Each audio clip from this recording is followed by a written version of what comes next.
Amateur Traveler, episode 921. Today, Amateur Traveler talks about Roman ruins, churches, and the history of cinema, the silk trade, traboules, and one of the most beautiful villages in France as we go to the city of Lyon, France. This is Chris Christensen from Amateur Traveler. Let's talk about Lyon. I'd like to welcome to the show Audra Morris, who is, I think, my new best friend, who is from thenerdtraveler.com, and she has come to talk to us about Lyon, France. Audra, welcome to the show. Thank you so much for having me. I'm thrilled to be with you today. I am pleased to have on another nerd traveler here. I am wondering why I didn't choose that domain name when I started so many years ago. And Lyon, France, What is your connection with Lyon, and where are we talking about? My connection to Lyon, I went in August of 2024 to see an Olympic game. We got tickets to some of the Olympic games, and we actually watched a female soccer/football match at the stadium, which was just a ton of fun. And to get you oriented to where Lyon is located within the country of France, it's on the southeast side, close to Geneva and not very far from the French Alps. Okay. And why should someone go to Lyon? It's a magical town. It is a little bit like Paris in the fact that it has, in fact, two rivers. So maybe a little bit better than Paris, two rivers running through it.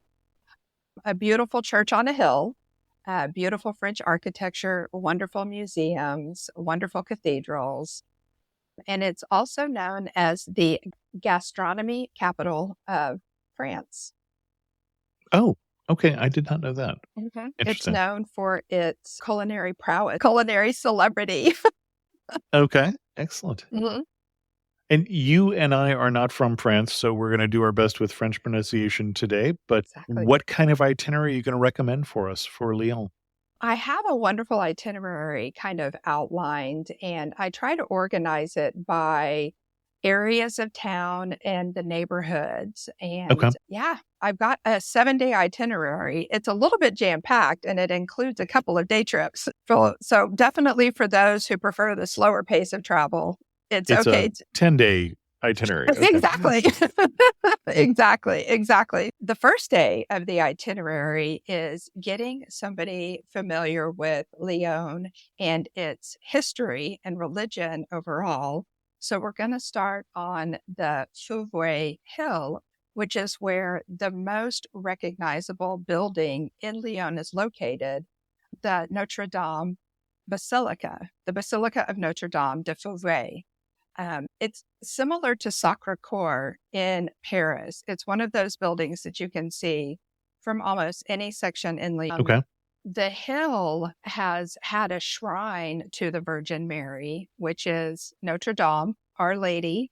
Anytime you see Notre Dame, it is French for Our Lady, and it's always referencing the Virgin Mary. It's had a shrine up there on that hill since the 1100s.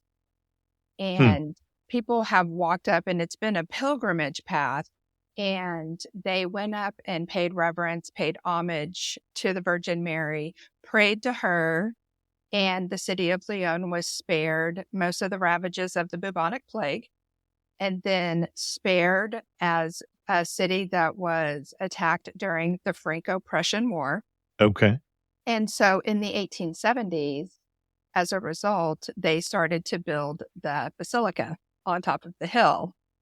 And it's a beautiful building. It's part of a UNESCO World Heritage Site. And when you see pictures of Lyon, you almost always see the basilica. So that's our first stop on our itinerary. The building itself is beautiful. It's a white stone. It's got a couple of different architectural elements. It's beautiful on the outside. The inside has gorgeous Byzantine mosaics, Byzantine architecture with the domes. The mosaics incorporate a lot of gold. On one side of the interior of the church shows the history of the Catholic Church, and on the other side has mosaics illustrating the history of France. Okay. And then there's a lower church that's a little bit less ornate, but the upper church is where all the ornate architecture and artistry are. But if you go outside and you stand beside it, you've got one of the most spectacular views of the city of Lyon. They say that on a clear day, you can see all the way to Mont Blanc. Oh, interesting. Okay. Mhm. Over to the Alps. Mm-hmm. I was a little surprised when you said Byzantine. Obviously, that's not a Byzantine city, and it's a more recent construction. So it's interesting that they went that direction with the architecture. It's got some Gothic architecture too. I was reading that. It's got a rose window and a lot of stained glass. So it definitely incorporates many elements of it. The citizens of Lyon are said to have not appreciated the initial architecture of the building and said it looked like an upside down elephant. Okay.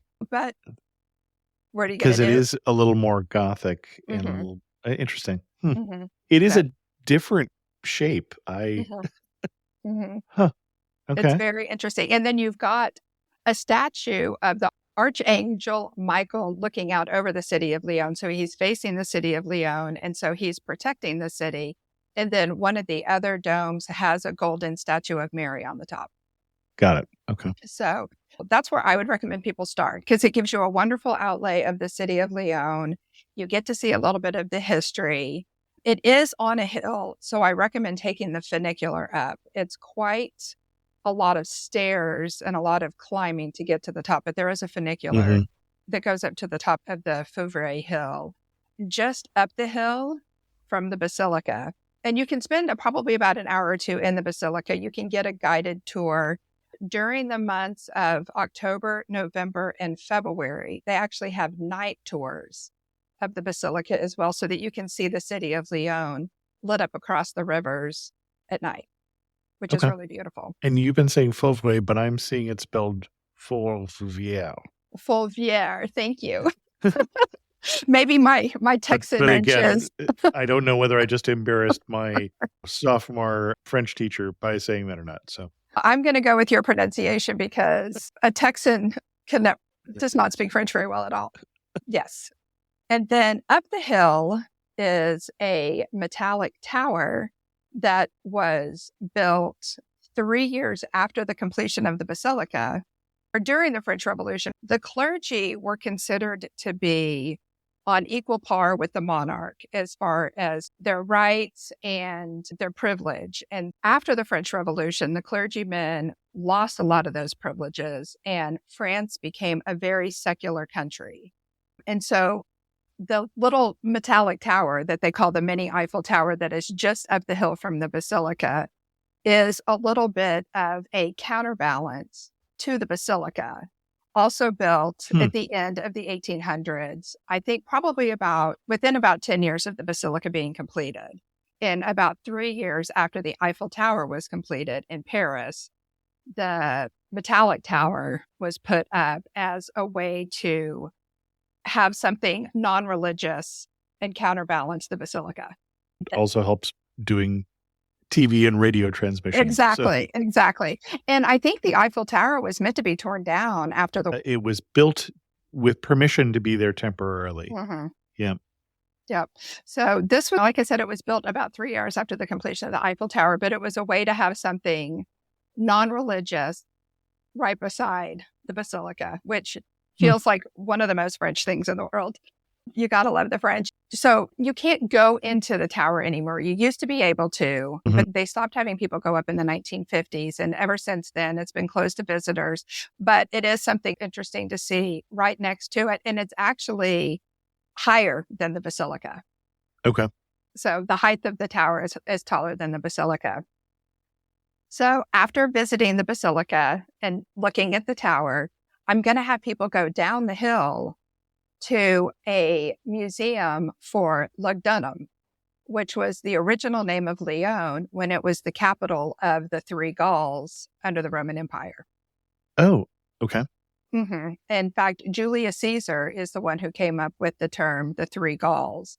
And the Gauls were the Celtic tribe that lived on the land that is now known as France. Lugdunum goes through a lot of the history of Rome being in France, and Lugdunum, the name for Lyon, being the capital of that part of the Roman Empire. In fact, 2 Roman emperors were born in Lyon. Oh. Mm-hmm. Do you remember which 2 off the top of your head? I don't. Okay. But not a problem. It's not a quiz. Claudius and Caracalla there were you go. born in Lugdunum. Lugdunum. That's a hard word to say. Sorry. Exactly. I do know that the Emperor Trajan had a forum on the top of the hill, which is where they built the Basilica. So it was on the ruins of a Roman forum. So that area has been occupied and inhabited and utilized for over 2,000 years. Interesting. Lugdunum actually has a really interesting museum where I recommend everybody spend some time as they get familiar with the Roman presence in Lyon. But then there's also some outside exhibits, including a theater, some baths, and an old church that you can explore. And they still put those theaters to use during summer film festivals. That's a lot for the morning of day one. So that's what I would recommend doing in the morning. And then I'm going to have people go down to the old city of Lyon, the Vieux Lyon, and try to find some of the restaurants that are part of the gastronomical capital. And there are just a ton of restaurants and bistros down there. But I'm going to recommend that your listeners look for 2 words, bouchon and Meres. Meres, Meres. And those are going to be the traditional Lyonnaise cuisines. Okay. And there's a bunch of restaurants down in that part of Lyon. We had some wonderful meals down there with some traditional Lyonnaise cuisine. A lot of it has to do with potatoes, charcuterie, cheese. And there's also a fish dumpling that is very popular in the Lyonnaise cuisine. The bouchons were really set up as more like a working class restaurant because the other part of the history of Lyon is that it was very popular during the silk trade. So the bouchons were set up as a working class restaurant that those who worked in the silk industry, where they would go and have their lunch and dinner. Interesting. I didn't even know the silk industry was connected with Lyon. Okay. But we're going to explore part of that as well. Okay. During the itinerary. So then I would recommend spending some time in the Old Town. It's a beautiful part of the city. So definitely spending some time exploring that. And then another part of the Old Town that I'm going to recommend people visit is the Miniature Cinema Museum. Okay. Lyon is actually also very prominent in the history of cinema. It's a fascinating city. But yes, the Miniature Cinema Museum has got movie memorabilia. It's located in the old city. And so I recommend people go there after they have lunch. In there, you can see over 10,000 objects from various movies, including a helmet that Darth Vader wore in Star Wars. Okay. One of the life jackets from the movie Titanic.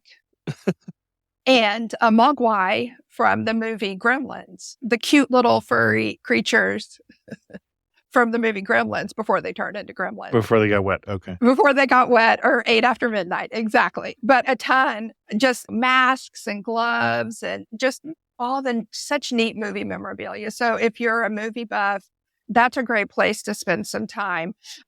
It's open until the early evenings. They do suggest that it's the least crowded in the middle of the day, so around lunchtime.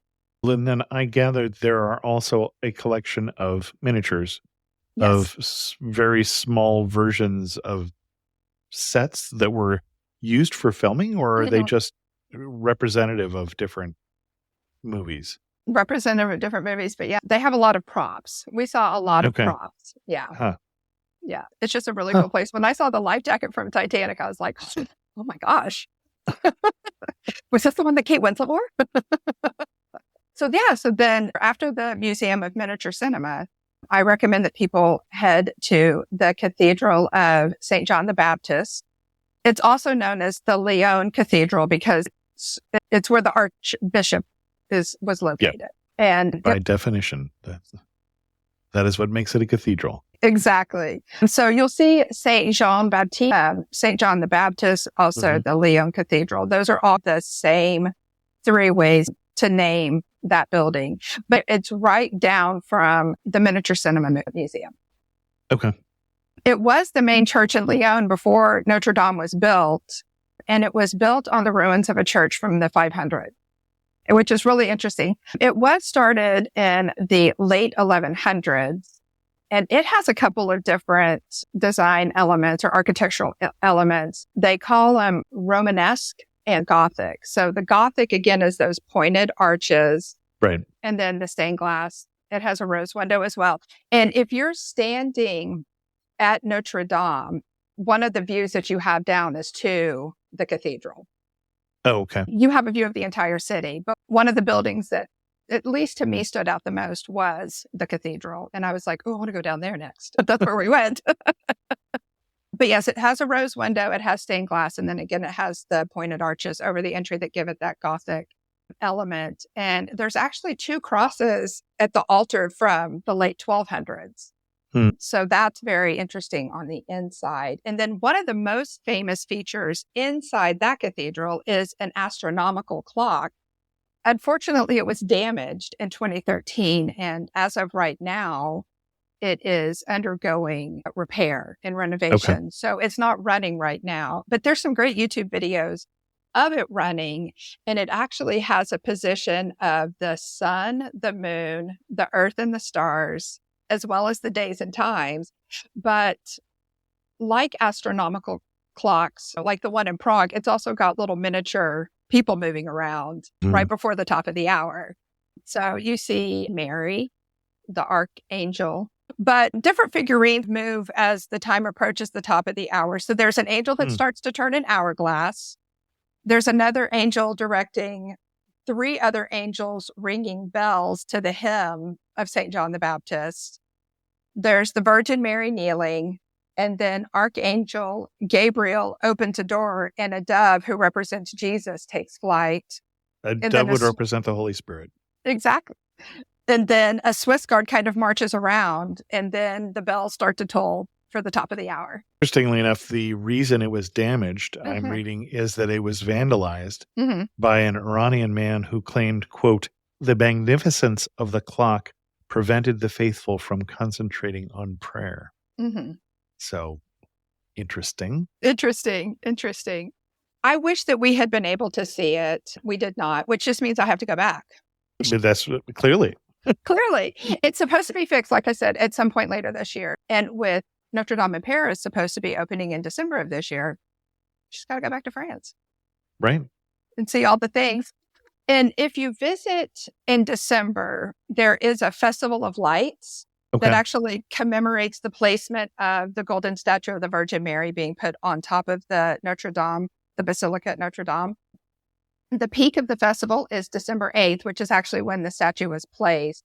But there's a procession starting at the Lyon Cathedral, and it's lit by lanterns, and participants walk from the cathedral up to the Basilica. And so if you're there in early December, that's an interesting time. And then the front of the cathedral, they have lights choreographed to music that's displayed on the front of the cathedral as well. So, yeah, so that's really magical. The cathedral is open until 6 p.m. on most days. It's closed on Mondays, but it's just a really beautiful part of the old city, and definitely something that should be explored when you're on that western side of Lyon. That's day 1. And you say the western side of Lyon, so the 2 rivers cut through Lyon north to south. And I'm to the left of both the rivers on the same place where the hill is that Notre-Dame is. Exactly. Got it. A Fourvière hill. It was close as I could come. Ditto. It's closer than how I came. But yeah, that would be day 1. Konnichiwa, I'm Yuki, a tour leader with Explore. Who knew that hidden among Tokyo's towering skyscrapers was a peaceful tea house surrounded by ancient trees and serene ponds? Actually, I knew. It was my mother's secret sanctuary. Not everyone knows about Tokyo's Hamarikyu Gardens. ありがとうございます. But you will if you explore. Search exploreworldwide.com and don't just travel, explore. Now, there is a beautiful hotel, the Fourvière, that honestly, if you're able to afford Fourvière. Sorry. Fourvière, they have it's a beautiful hotel, but I would recommend that for either a glass of wine or a dinner on night one, just to stay on that side of the city. Got it. So day one, we're in the west. All right. And then day two, we're going to move just a little bit to the east to the area between the two rivers known as Presqu'île. It's a peninsula with the rivers running on both sides. Yep. And this day, I have us walking from north to south, admiring architecture, visiting museums, looking at the plazas or the place. And it's about a 2.5 mile route from north to south. Okay. I'm going to recommend that people start at the Nouvelle Opera House. It was originally built in the late 1700s and then expanded in 1831. And then the French architect Jean Nouvel, he completed it in the late 90s. And it has a really pretty, distinctive glass roof that almost to me looks like a covered wagon. But yeah, okay, I got you. That's such an American take on the building. Probably not what they were thinking there, but probably not at all. Not at all. So that's the first kind of stop. If you want to go inside and take a tour of the building, you can. But I think a lot of people just end up walking by it. But I like for people to know what they're looking at. So there's a beautiful opera house. And then just next to the opera house is the City Hall or the Hotel de Ville. It's very French in architecture. It's got that stone construction. It's got carvings with the gold. And it's got a carving of King Louis XIV, who was also known as the Sun King. And in French history, he's the one that moved the French court from the Louvre to Versailles. Right. And Versailles was, I think, his dad's old hunting lodge, and he turned it into a royal residence. Into a little more than a hunting lodge, yeah. A little bit more than a hunting lodge, exactly. But he, I think, still to this day holds the record as the longest serving monarch in Europe. He ruled 2 years longer than Queen Elizabeth II. Oh, really? Okay. Mm-hmm. I was going to say, that was the person I was thinking would be in contention for that. Interesting. Mm-hmm. He was the king of France for 72 years. And I think Elizabeth ruled for just over 70. Okay. Yeah. The bell tower, known as the Belfry at the City Hall, that is its own UNESCO World Heritage Site. It's one of the belfries of Belgium and France. So within the UNESCO World Heritage of Lyon is a separate okay. I UNESCO have been World Heritage Site. To parts of that UNESCO site in Belgium, but I did not know where the other parts were in France. Mm-hmm. One of them's at the Hotel de Ville or the City Hall in Lyon. Okay. You can do a private tour inside if you want, but I think most visitors probably just view from the outside. Then our next stop is the Musée des Beaux-Arts, or the Museum of Fine Arts. Fine Art Museum. The Fine Art Museum. It's in a former Benedictine convent, but this museum rivals the Louvre.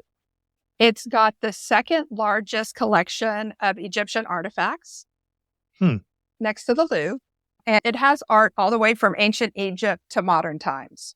Obviously, it's going to have French artists. You've got paintings in there by Monet, Van Gogh, Degas, Renoir, Cézanne. You've got paintings in there by Rembrandt. And then more recent artists, including Modigliani, Matisse, and Picasso. So it's a wonderful place to spend some time.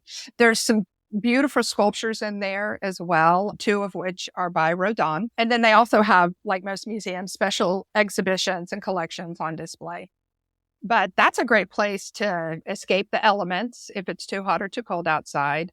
It is closed on Tuesdays and most public holidays, but it's open 10 to 6 most days, and Fridays it opens at 10:30. But it's a beautiful place to spend a couple of hours, which is why I, on this itinerary, have people kind of viewing some of the buildings from the outside, because there are just for museums along the way where you might want to spend some more time exploring.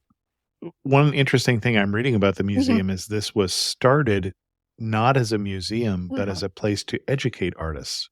Oh, okay. You mentioned this being a rival to the Louvre, and that will probably be fighting words for some, but One of the things we didn't say is Lyon is the third largest city in Mhm. France, which is Mhm. why it will have some things that are going to be world class. Exactly. Exactly. Yeah. I think that Lyon and Marseille kind of battle it out on who's the second largest. And I think it's a very fine line. But yes, Lyon is definitely one of the main cities in the country of France for sure. Yep. Yep. All right. So next stop is the Palais de la Bourse, or the Lyon Stock Exchange. That palais was originally going to have a museum of art. It has some shops in there, and it was also where the silk brokers did business. Oh, interesting. Okay. Yeah. Yeah. It was the construction on it. It's also from the late 1800s. It feels like a lot of Lyon, the current buildings in Lyon were started in the late 1800s, post-French Revolution, during the Napoleonic years. Interesting. But yeah, the stock exchange, it was actually opened by Napoleon III and the Empress Eugenie in 1860. So that era for the stock exchange. And again, it's one of those buildings that, on a walking tour, you walk by and go, that's what that one is. Okay. And then our next stop is the St. Nizier Cathedral, but it's dedicated to Nicetas, who was the Archbishop of Lyon in the mid-500s. Okay. And he is one of the main saints of the Catholic Church and is actually buried at this cathedral. The construction on this cathedral was started in the 1300s, but obviously it was like French history. There was definitely some damage and destruction. The Huguenots destroyed it. I think they lit it on fire. They definitely vandalized it, but I think the fire was actually in the 1200s. But there was a fire set to the cathedral. And so the current iteration of it, the construction started on the 1300s. It was damaged by the Huguenots. And then again, during the French Revolution, again, that post-revolutionary secularization of France included a lot of the adornments Sure. of some of the cathedrals taken down, including Notre-Dame in Paris. It had some of its statues taken down after the revolution. But the construction on that one was completed in the 1800s as well. It's another beautiful cathedral with some Gothic architecture. It's got beautiful Gothic spires. And then it's got pointed arches on the left and the right side entries. But there's some Renaissance architecture with the domed entry in the middle. Okay. So again, it's like a lot of the cathedrals. It's got different architectural elements. But it's a beautiful church. There were some renovations that were started in the mid-1960s and then completed in the 1980s. So it's had a little bit of a facelift, and it is open every day of the week. And you can book a tour to learn more about the details of the church if you want to go inside. Next stop, the Hotel Dieu de Lyon. It was originally a hospital back in the 1400s and a little bit of a meeting place for some of the clergy at the time. Obviously, during some of the wars of the religions, the Huguenots, the Protestants, and the Catholics, they needed a place of refuge. And this was a place of refuge, and it eventually became a hospital. And it was a hospital up until 2010, and now there is an Intercontinental Hotel located there. But Okay. the interesting thing about this place is there's still a museum of medical practices, because it was a hospital, and it's got medical practices from the Middle Ages, so about the 500s, to present times. Just another interesting place to walk by. It's a very distinctive French building. It's got one of those kind of, I guess like not necessarily an onion dome, but one of those like pointed domes. Rounded but four-sided. Rounded but four-sided. Thank Yeah. you. I don't have a word for that. You obviously see it on a lot of the French architecture. So it's one of those buildings that you're like, that looks really French. I wonder what that is, which is what made me look it up. And now we are going to stop at the Place Bellecour. It is the largest pedestrian-only square in France and the third largest square in the entire country. It's a wonderful place to stop, have some lunch. There's some brasseries and cafes, and then do some shopping. Most of the buildings here also date from the late 1800s, very French. There's also a huge statue, again, of Louis XIV, the Sun King. He's on a horse Okay. on this statue. During winter, it's got an ice skating rink in the middle. So that's a nice place for a little bit of outdoor Nice. activity. Yeah. And then our last stop of the day is at the Museum of Confluence. And this is a very recent museum. It's a science and anthropology museum, and it's at the very south end of the peninsula where the Seine and the Rhone River converge. Okay. So we've been walking along the peninsula where the river has run on either side of us. And then at the south end, the rivers converge. Okay. At the Museum of Confluence, it's a very modern design. It's got metal and it's got glass. Oh my, And yes. to me, the building was as much of a work of art as the exhibit. It reminded me a little bit of the Guggenheim in Bilbao. Yeah, except that this architect actually had a straight edge. God, instead of the curves. Yeah. But just very modern, very beautiful. And because it's a science and anthropology museum, it's got 4 major exhibitions inside.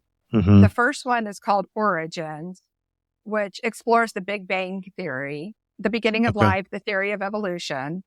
And then it has another one called Species, and it talks about the connection between humans and animals and talks about the evolution of various animal species.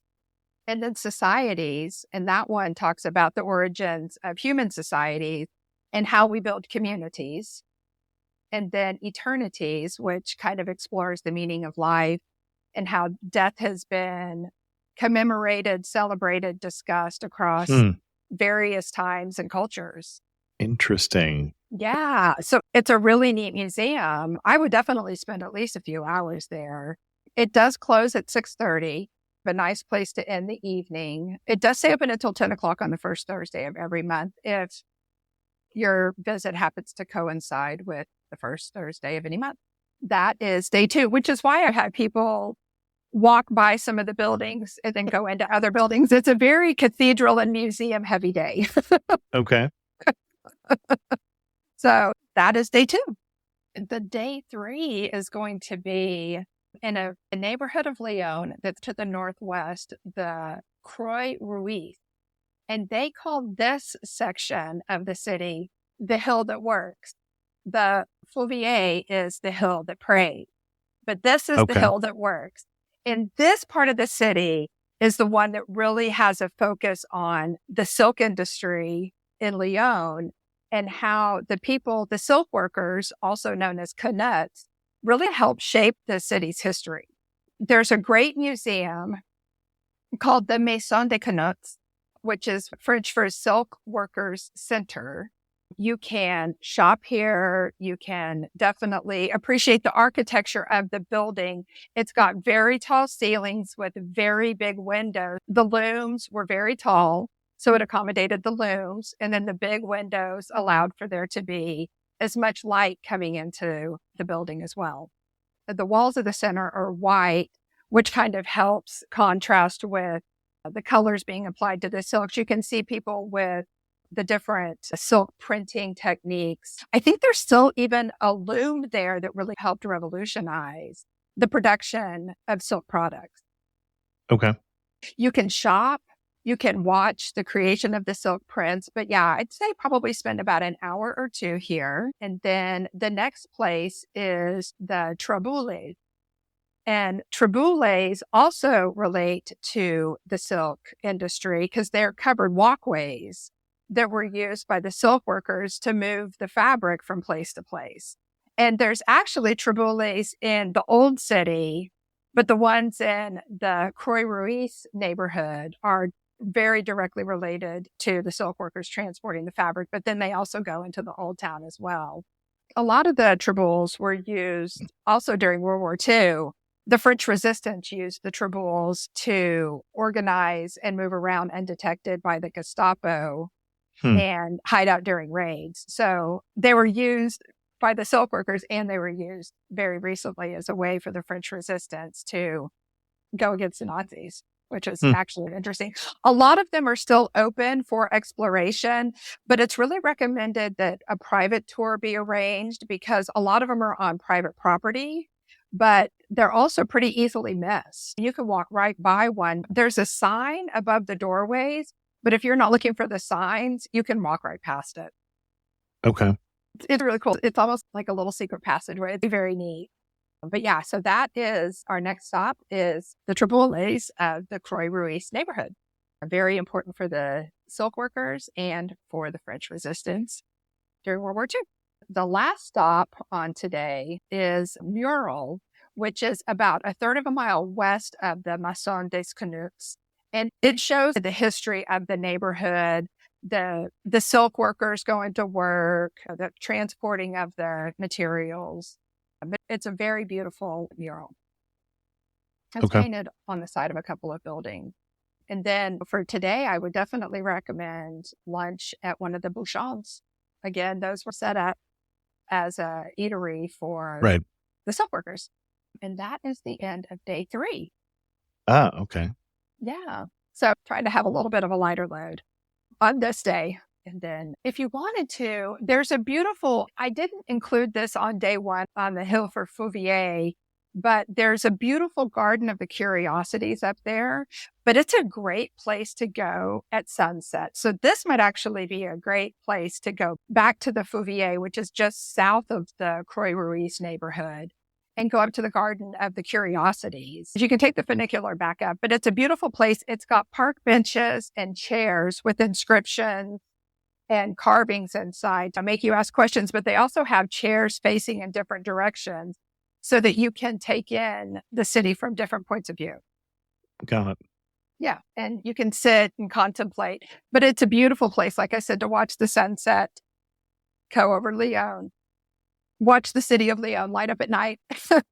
Interesting.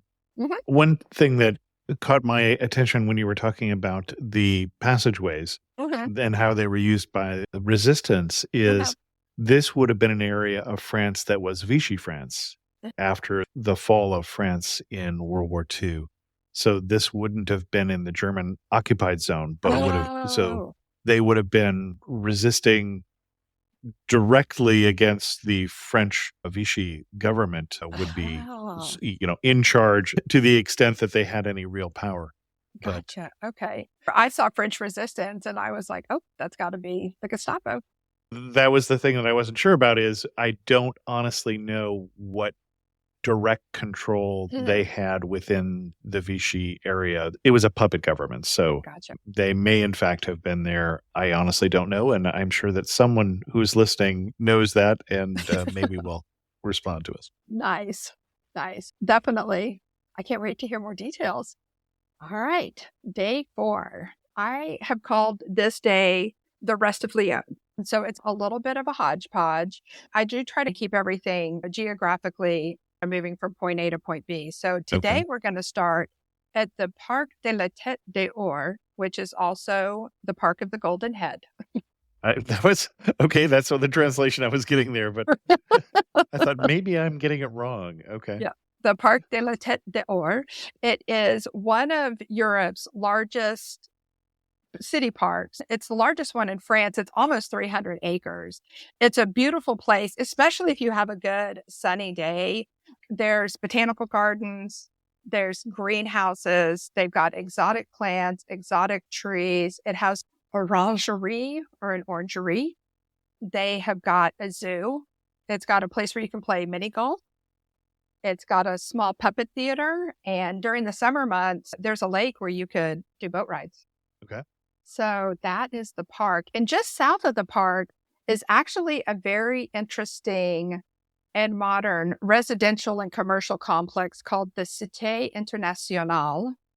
I think I just did my Spanish on city. Okay. The International City. Yes, thank you. The Cité Internationale. I'm not going to try it again. But it's a International. It's a large complex. On one end, it has a museum. On the other end, it has a conference center. Around the perimeter are red brick houses. And then there's offices and shops in the middle. So it's residential on the perimeter and commercial inside. And it's about 40 acres and it's located just south of the park. So if somebody's walking south of the park and they see this huge complex and they're like, what is that? It's the International City, but it definitely is the modern home with the conveniences of commercial properties nearby. And then from there, we're going to go a little bit further east to one of the food and market halls. Before you get too far away, Yeah. I am seeing that the Museum of Contemporary Art of Lyon is in that complex. Oh, wonderful. Okay. I didn't know the name of the museum. I'm so glad you looked that up. It seems like an appropriate place for it. So Exactly. Yeah. So obviously, yeah, a great place to spend another hour or two if you have the desire for another museum. And if you like contemporary art, which And if you like contemporary art, exactly. not my favorite, I would say. Not your favorite. Yeah. You might just appreciate it from the outside. But yeah, so our next stop for lunch is going to be the Food and Market Hall. It's called the Halles de Lyon, and it's for Paul Bocuse. It's in the 3rd arrondissement, which is not far from the main train station or Lyon Part Deux. And it's a great place to stop and have lunch en route to our next stop, which is the Musée Lumière. Like we talked about earlier, Lyon also plays a big role in the history of cinematography. And this museum is dedicated to the Lumière brothers, who invented a camera with a hand crank that was in competition with a camera invented by Thomas Edison. So the camera invented by Thomas Edison, a kinetoscope, that could only be viewed by one person at a time looking through a little peephole. But the cinematograph that the Lumière brothers invented could be projected, and with the hand crank would move the film. So more than one person could view the movies. But it's a great museum.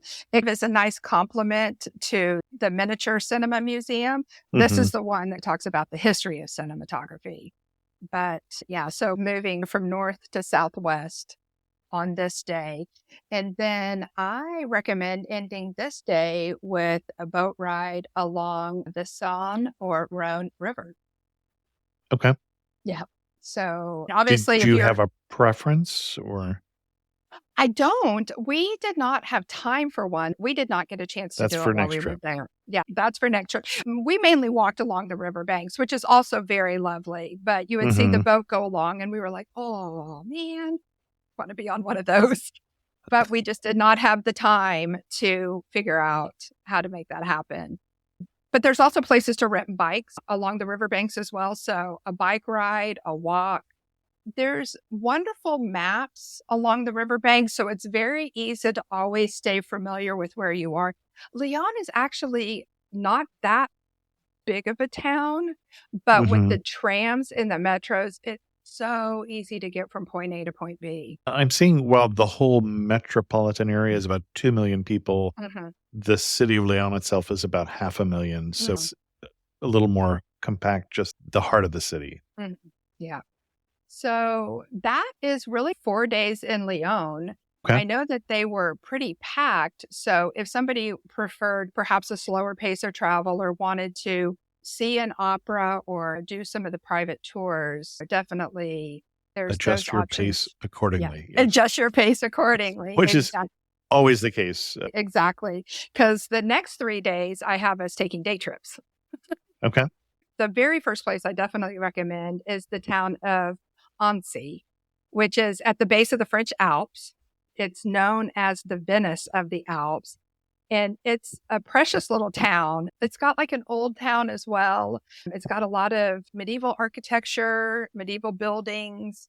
There's a cathedral called the St. Pierre Cathedral that also has stained glass. If you visit on market days, which are Tuesdays, Fridays, and Sundays, you can definitely shop for fresh produce, homemade crafts, all of that good stuff. But Annecy is about a 2-hour train ride away from Lyon, and it's down a little bit more to the southwest, and it's really on the French-Swiss border. That's quite lovely, and I really am unfamiliar with this. There's a beautiful lake. So if you're there during the summertime, you can go swimming, you can rent a pedal boat, a kayak, paddleboarding. You can also bike around the lake.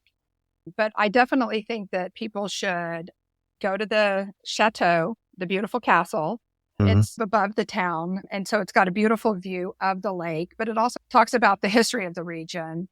And then definitely sample some of the Alpine dishes. A lot of cheese, a lot of sausage, a lot of potatoes, a lot of pork, a lot of cheese, a lot of potatoes. Yeah, you're starting to get into more Swiss Mm. culinary influences at that Yeah, point. exactly. The area's also got some white wines, the Savoy region. I hope I said that. Yep. Hmm. The Savoy region. If you happen to be in Annecy in June, there's a film festival, but it also has a Christmas market if you happen to be there in December. Just in terms of planning, Oh. if you have more time, Mhm. when you're in Annecy, you're 43 minutes from Geneva by Mhm. car. So that's how close we are to Switzerland. And you can go, we listen to the episode we did on Geneva, how they have a festival to this day from their victory over the people of the Savoy from Nice. this in the early 1600s when Savoy was still an independent country. Mhm. And it's also very close to Chamonix.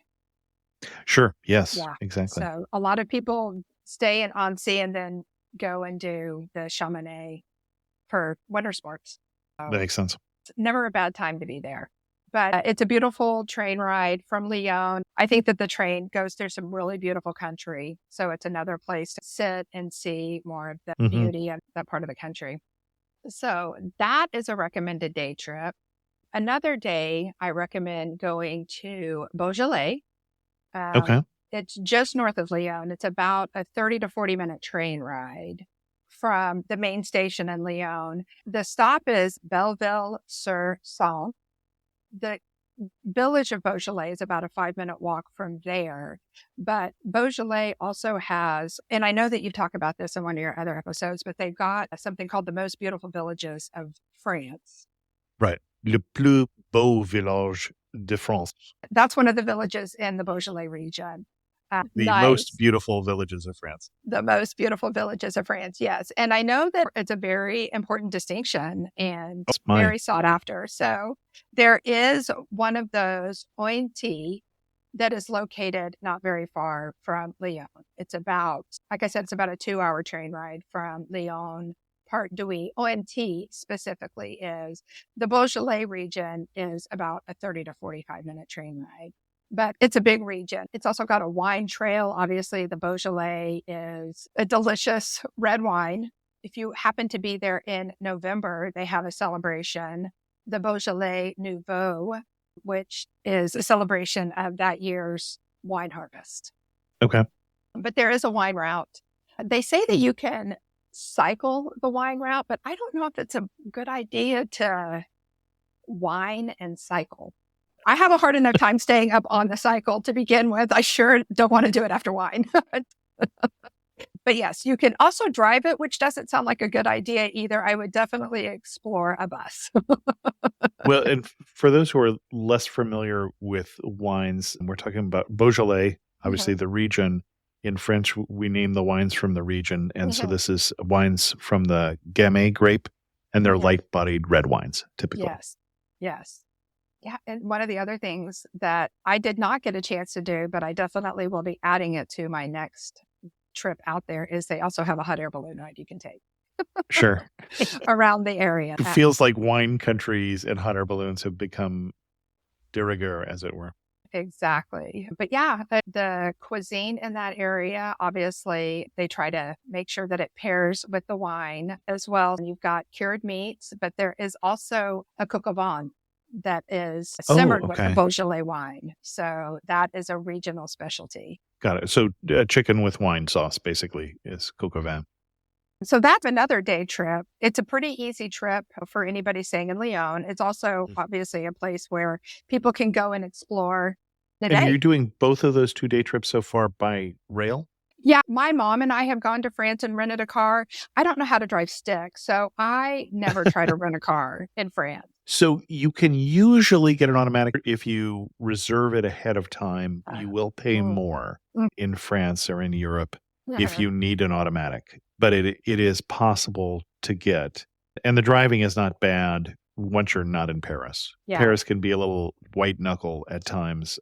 We're nearly in a car accident in the same tunnel where Princess Diana was killed, or at least one of the similar tunnels are along the Seine. And so I don't enjoy driving in Paris, or I don't think I would. I think I have been in a car with a American driving. but most of France is, easy to drive. But Okay. you're right that if you just rent a car, you will get a standard transmission. And one of the things that I love about going to Europe is the public transportation. Yeah. Because in my part of the country, in Texas, we just don't have it. And the freight trains always take priority over the passenger trains. So it'll take. In the U.S., yes, the way the Amtrak system works. Yeah. Exactly. So that's why I always try to structure everything around the train. No, it's easier that way for a lot of people. Yes, exactly. So that's exploring Beaujolais. Like I said, if I were to explore any place in Beaujolais for a day, I would definitely do ONT. So you can definitely say you went to one of the most beautiful villages of France, officially. Okay. But definitely try to track down some of the coq au vin with the Beaujolais as well. And then our last day trip from Lyon is a 2-hour train ride away. It's going up to Dijon. Now we're in the Burgundy region. I know a lot of people, when they hear the word Dijon, they probably think of mustard. Mustard, yes. But there is quite a bit more in the city of Dijon. It's definitely got more of the medieval and French Renaissance architecture. It does have a Palais Dukes, a Palace of the Dukes of Burgundy. Yeah. They also have a Museum of Fine Art, another Notre-Dame.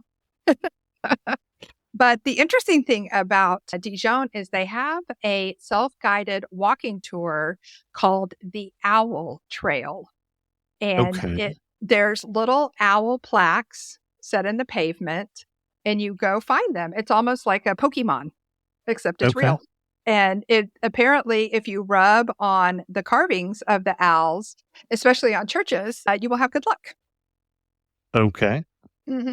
But yes, and then, so that's a fun thing to do. The food of Burgundy, obviously, is going to go beyond mustard. There is a beef bourguignon, another coq au vin, and then they're also known for their escargot. Okay. And then for those with a little bit of a sweet tooth, they have a little local gingerbread that's supposed to be the perfect combination of spicy and sweet. But yeah, obviously, Dijon is going to have wonderful vineyards as well. I think if my research is right, they're known for their Chardonnay and their Pinot Noir. The Pinot Noir? Yeah, the Burgundian wines are a lot of the very well-known wines that we have in the U.S. as well.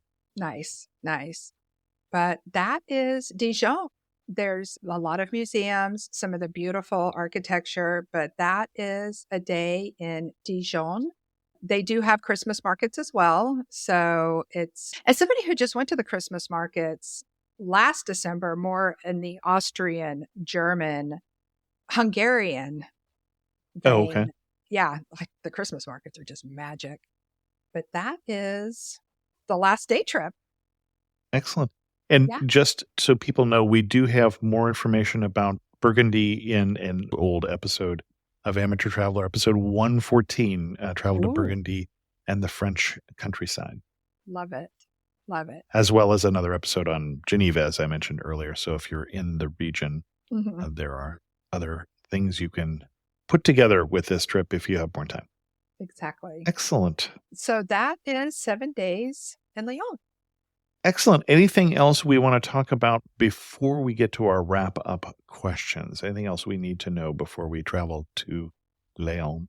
No, like I said, it is the culinary capital, the gastronomical capital of France. Being, of course, the nerd traveler, I had to look up the history of that. And that actually really started with the influence of the rivers and the prominence of the city. Not only the prominence of the city with the Roman Empire, but rivers were the interstate highways of the medieval world. And until the railroads, really. Until the railroads, exactly. Yeah. So there were a lot of markets and fairs throughout the history of Lyon that introduced foreign spices, ingredients that kind of came together with the local produce, the local meat.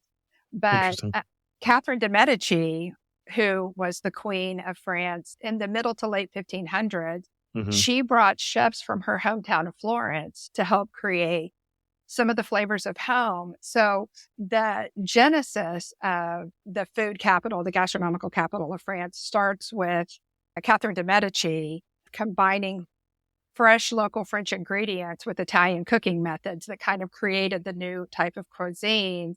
And then the mothers, or the mères of Lyon, they brought those cuisines. They started cooking for wealthy families after the French Revolution and were known for their simple but hearty ingredients and cuisines because they also fed the silk workers. Yeah. So that's a little bit more of the history of the culinary, the gastronomical capital. Excellent. We're over an hour here, at least before we do any editing here. So we probably should start wrapping up. Okay. You are standing in the prettiest spot in Lyon. Mhm. Where are you standing and what are you looking at? I am standing in the plaza right outside of the Lyon Cathedral. And in front of me is the Lyon Cathedral, the Cathedral of Saint Jean-Baptiste. And then I turn around and I look behind me up the hill and I see the Notre-Dame Basilica. Excellent. Mhm. One thing that makes you laugh and say only in Lyon. The thing that makes me laugh and say only in Lyon is probably all of the different influences on the Fourvière hill with the secular metallic tower right next to the Notre-Dame, the Basilica of Notre-Dame, right next to the Roman ruins. That stretch of Lyon is the history of Lyon in a nutshell. Excellent. And if you had to summarize the city and the region in just 3 words, what 3 words are you going to use? Food. Yep. Culture. Yep. History. Excellent. Thanks so much. Our guest again has been Audra Morris from thenerdtraveler.com. And Audra, I get the impression that the post we're going to send people to, you're still writing at this point here. Yes. But you'll finish that and send it to me and we'll put it in the show notes, right? Yes. The magic of Lyon. The magic of Lyon. Excellent. We'll put a link to that in the show notes. Again, apologies for our French pronunciation here, but my purpose for this show, just so people know, is that we answer the 2 questions. Why should I go and what should I do? And I think we did. So French pronunciation aside, Audra, thanks so much for coming on Amateur Traveler and sharing with us your obvious love for Lyon, France. It has been my absolute pleasure. Thanks again to the patrons of the show who help support Amateur Traveler financially. I appreciate it. This is my day job now. A special thanks to Peter O., who just became a patron of the show. And Peter said, "My bad for not doing it sooner. I have been listening for 8 years. Love the show, whether I'm traveling or just dreaming. Thank you for all the great content. Look forward to being an Amateur Traveler member on Patreon." And I look forward to it also. And I hope you'll join us this Saturday when we have a monthly Zoom call with the patrons of the show. That's one of the things you get. If you're interested in learning more about becoming a patron of the show, go to patreon.com/amateurtraveler. My thanks also to the advertisers who help support Amateur Traveler, and I hope you will support them.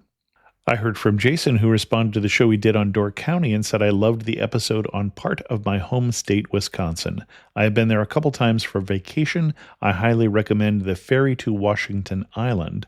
They have a maritime museum, one of few smooth rock beaches, and a tower overlook of the island and surrounding water that is beautiful. For food, Fish Creek Inn is very nice and known for their cherry-stuffed French toast. Fish boils are also fun. For kids, there are many cherry orchards, a very nice petting zoo called The Farm, and Hands-On, an art studio where kids or adults can make a wide variety of art projects. I would also suggest a side trip to Green Bay, Wisconsin, just under an hour from Door County. Thanks for your show. I listen while working in my laboratory job and dream of fun vacations." Thanks so much, Jason. And then I got a comment on the episode we did on Manila, and I think it is anonymous here, but he says, "You mentioned the rice terraces, the Batad rice terraces. Don't forget the Sagada hanging coffins and caves, worth the adventure." And I did forget that, and they're right next door to the Batad rice terraces. The reason why I forgot it is the trip that I did to go see both got cut short by a typhoon, and so I didn't get to the hanging coffins and caves, and so that's why I forgot it. But you're quite right, that would be something you'd want to do if you did go up to the rice terraces in the island of Luzon in the Philippines. With that, we're going to end this episode of Amateur Traveler. If you have any questions, send an email to chris2x@gmail.com, or better yet, leave a comment on this episode at amateurtraveler.com. And as always, thanks so much for listening.